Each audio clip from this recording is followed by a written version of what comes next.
ती 12 मार्चची रात्र. आम्ही ज्या भागात राहतो तो परिसर गुगलवर सर्च केला तर जंगली मोहोल या नावाने ओळखला जातो. इथे पायथॉन, हरिण, लेपर्ड यांचे दर्शन अधूनमधून होतच असते. पण सर्वात जास्त दिसणारा प्राणी म्हणजे हत्ती. त्या रात्री घड्याळात 11 वाजले होते. अचानक कुडकुड असा आवाज यायला लागला. उत्सुकतेपोटी खिडकीतून थोडं डोकावून पाहिलं आणि जे दिसलं ते पाहून अंगावर अक्षरशः शहारे आले. समोर एक नाही, दोन नाही, तब्बल 15 ते 20 हत्तींचा कळप आमच्या घराभोवती फिरत होता. त्या क्षणी पूर्ण परिसर शांत झाला होता. फक्त हत्तींच्या पावलांचा आवाज, झाडांच्या फांद्या तुटण्याचा आवाज आणि आमच्या हृदयाची धडधड ऐकू येत होती. आम्ही घरातील सगळे लाईट बंद केले. कुणीही आवाज न करता शांत बसलो. कारण जंगलात एक नियम असतो, जिथे हत्तींचा कळप असतो तिथे माणसाने शांत राहणंच शहाणपणाचं असतं. सुमारे अर्धा तास ते हत्ती घराजवळच फिरत होते. काही वेळा ते इतके जवळ आले की त्यांच्या श्वासाचाही आवाज ऐकू येत होता. त्या रात्री आम्हाला एक गोष्ट खूप स्पष्ट समजली. निसर्गात माणूस पाहुणा आहे आणि खरे मालक हेच जंगलातील प्राणी आहेत. आणि ती रात्र आयुष्यभर विसरणं शक्य नाही.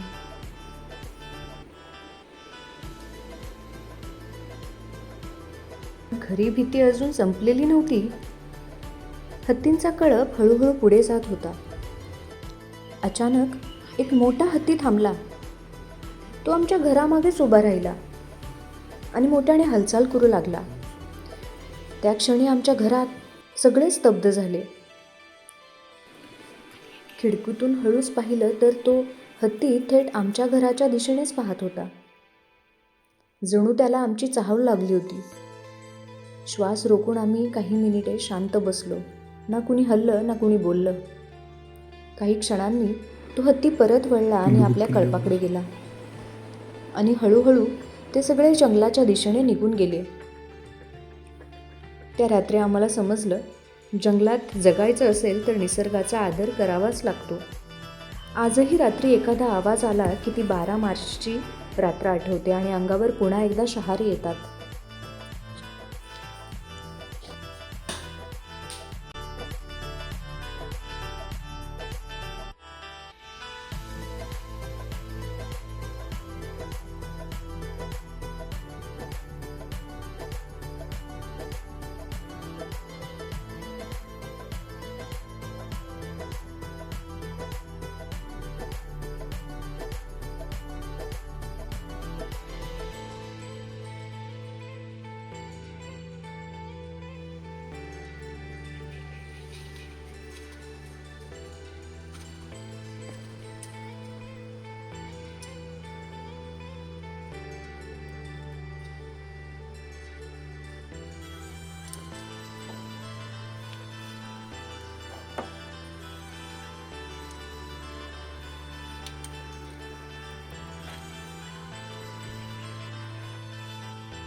Iya, itu tuh.